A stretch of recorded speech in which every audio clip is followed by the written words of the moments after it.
Porque o arcanjo Miguel lutou contra o diabo pelo corpo de Moisés. Judas 1:9 refere-se a um evento que não se encontra em nenhum outro lugar na Bíblia, afirmando: mas, quando o arcanjo Miguel, contendendo com o diabo, estava discutindo sobre o corpo de Moisés, ele não presumiu pronunciar blasfemas contra Satanás, mas disse: o Senhor te repreenda. Porque Miguel e Satanás estavam discutindo sobre o corpo de Moisés. Moisés foi o maior profeta que já existiu. Palavras do Senhor Deus, como relatado em Números 12, do versículo 7 ao versículo 8, e Deuteronômio 34, do versículo 10 ao 12. Moisés tinha e tem uma grande importância na história do povo de Israel e do povo cristão em geral. Ele foi o responsável pela libertação de Israel do Egito. Através dele, o Senhor fez milagres extraordinários. Moisés morreu aos 120 anos, porém sua idade era outro fato sobrenatural, pois suas vistas continuavam perfeitas e ele em pleno vigor. Apesar de tudo isto, Moisés morreu sem entrar na terra prometida, pois desobedeceu a Deus no fato das águas de Meribá, conforme Números 20, do versículo 9 ao 13. Por esta razão, Deus não deixou Moisés entrar na terra que tanto sonhou entrar, mas Deus permitiu que ele visse do alto de um monte, o Nebo, ao topo de Pisga, em Moabe. Esse monte ficava de frente para a terra prometida, conforme Deuteronômio 34, do versículo 1 ao 6. Ali, Moisés morre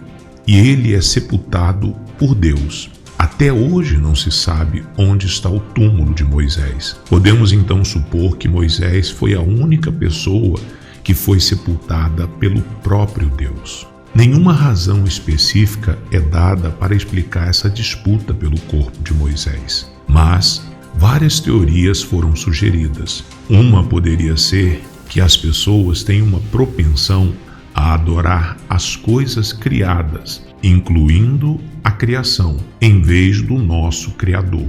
Conforme Romanos 1, versículo 25, diz que as pessoas trocaram a verdade sobre Deus pela mentira e adoraram e serviram a criatura em vez do Criador. Um exemplo disso acontecendo no Antigo Testamento é quando o povo israelita adorou a serpente de bronze que Moisés havia feito, de acordo com as instruções de Deus, mas pretendia ser um símbolo e não um ídolo a ser adorado, conforme Números 21, do versículo 4 ao 9, e também João, capítulo 3, do versículo 12 ao 16. Em vez de adorar a Deus, o povo estava adorando a serpente, conforme 2 Reis 18, do versículo 3 ao versículo 4. Uma das maiores dificuldades que Jesus teve com os fariseus foi a adoração deles à lei de Moisés, em vez de permitir que a lei os levasse à necessidade de um Salvador. Talvez Satanás quisesse que o corpo de Moisés estivesse disponível ao povo para fazer o povo adorar os ossos de Moisés em vez de adorar a Deus. Outra teoria é que Satanás, o acusador, conforme Apocalipse 12, versículo 10, estava resistindo à ressurreição de Moisés para a vida eterna por causa dos seus pecados anteriores, especificamente aquele em Meribá que o impediu de entrar na terra prometida, conforme Deuteronômio 32, 48 a 52, ou a morte do egípcio descrita em Êxodo capítulo 2. Alguns supõem também que a referência em Judas é a mesma que a passagem em Zacarias, capítulo 3, versículo 1 e 2.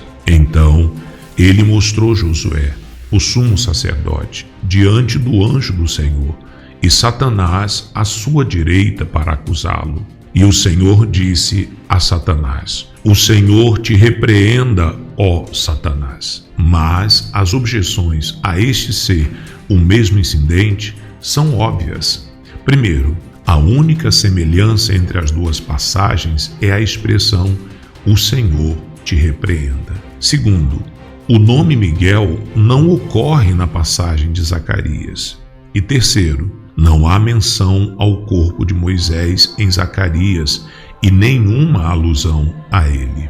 No que diz respeito às informações históricas adicionais sobre esta passagem, pensa-se que Judas pode ter se referido a um relato extra-bíblico, conhecido no primeiro século como a Assunção de Moisés. Embora este livro judaico grego esteja perdido hoje, Orígenes, um estudioso e teólogo cristão primitivo, mencionou esse relato no século III.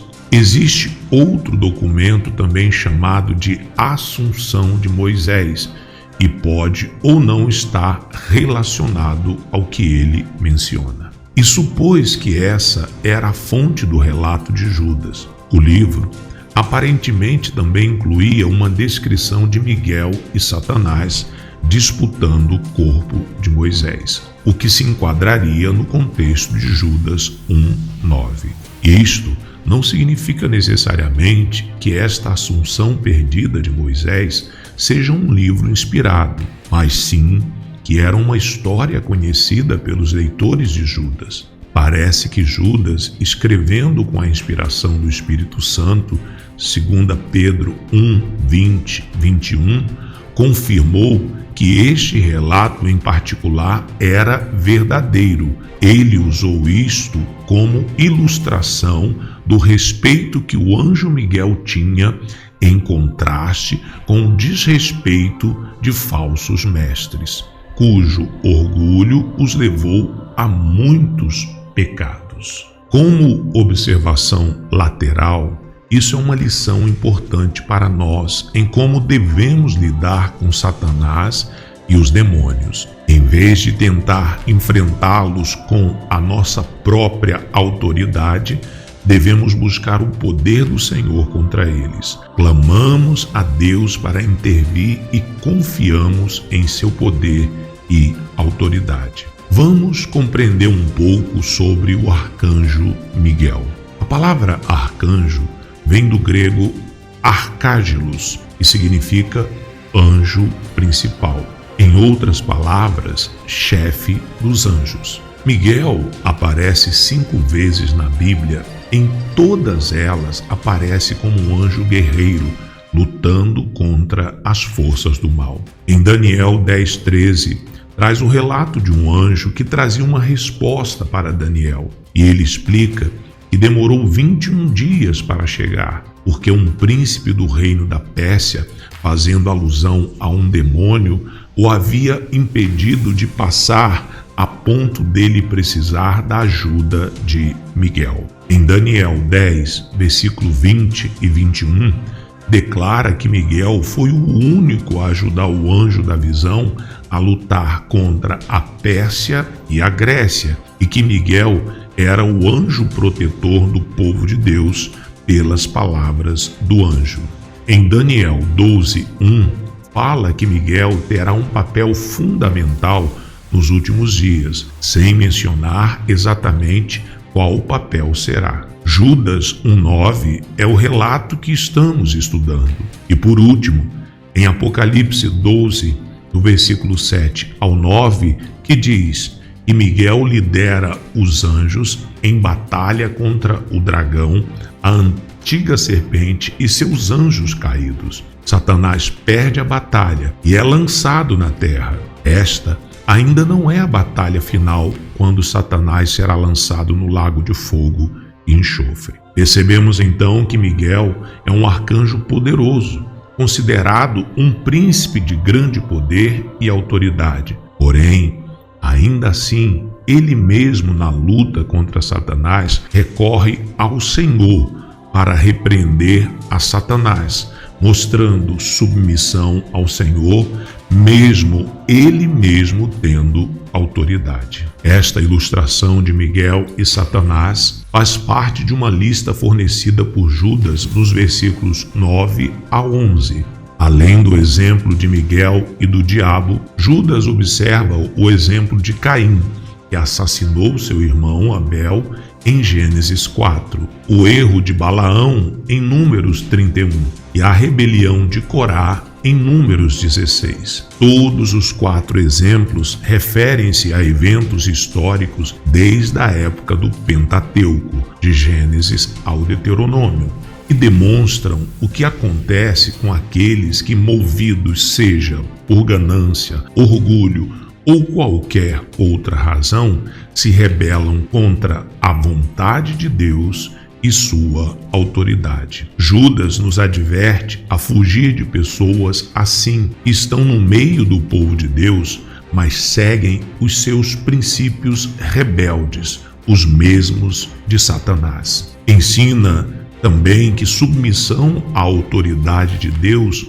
não tira o poder e a força de quem se submete, pois Miguel era dotado de grande força, poder e autoridade, mas escolheu ser submisso ao Senhor de maneira irrestrita e, mesmo assim, não perdeu sua autoridade. Curiosamente, esses 4 exemplos seguem 3 exemplos anteriores também relacionados com a Torá. Os versículos 5 e 7 mencionam o povo que Deus resgatou do Egito e que mais tarde foi julgado por incredulidade. Anjos que se rebelaram contra Deus, provavelmente referindo-se a Gênesis 6, do versículo 1 ao 4, e o julgamento de Sodoma e Gomorra, Gênesis 18, 19. Esses exemplos mostram claramente a ênfase de Judas na Bíblia, a revelação anterior de Deus, bem como a provável audiência judaica da carta. Ele se referiu a eventos bem conhecidos na história judaica, que incluíam as Escrituras, bem como material extra-bíblico, como Enoque, em Judas 1,14, que parece referir-se ao livro 1 de Enoque. Esses pontos de conexão serviram como formas para Judas fornecer exemplos conhecidos pelo público presente, para seu ensino contra falsos mestres, destacando os verdadeiros ensinamentos de Jesus Cristo que se esperava que os seus seguidores seguissem. Eles deveriam evitar ensinos prejudiciais, como Tito 1,9 relata, sabendo que tais crenças levavam ao pecado e desagradavam ao Senhor. A única questão material, então, é se a história é verdadeira. Qualquer que seja a origem do relato, Judas, de fato, parece se referir à disputa entre Miguel e o diabo como verdadeira. Ele fala disso da mesma maneira que teria feito se tivesse falando da morte de Moisés ou do episódio das águas de Meribá. E quem pode provar que não é verdade? Ou que evidências existem que não é? Há muitas alusões na Bíblia aos anjos. Sabemos que o arcanjo Miguel é real. Há menção frequentemente do diabo e há inúmeras afirmações de que anjos bons e maus são empregados em acontecimentos importantes na terra. A grande lição que Judas parece nos ensinar é que a batalha pelo corpo de Moisés se deu para evitar falsos ensinos que tivessem como base a idolatria ao maior profeta que já existiu, que falava com Deus face a face. E que mesmo diante de situações que você imagine ter condições de vencer, nunca devemos confiar na força do nosso braço, mas no poder do nosso Deus. Por isso Miguel disse: "O Senhor te repreenda." Uma forte demonstração de que eu não luto por mim mesmo com as minhas forças, mas o Senhor é quem luta por mim. Não sabemos se houve uma discussão sobre a posse do corpo, o enterro do corpo ou qualquer outra coisa. Mas uma coisa nós sabemos, no entanto: a Escritura é real e verdadeira, e este é um dos pilares da fé cristã.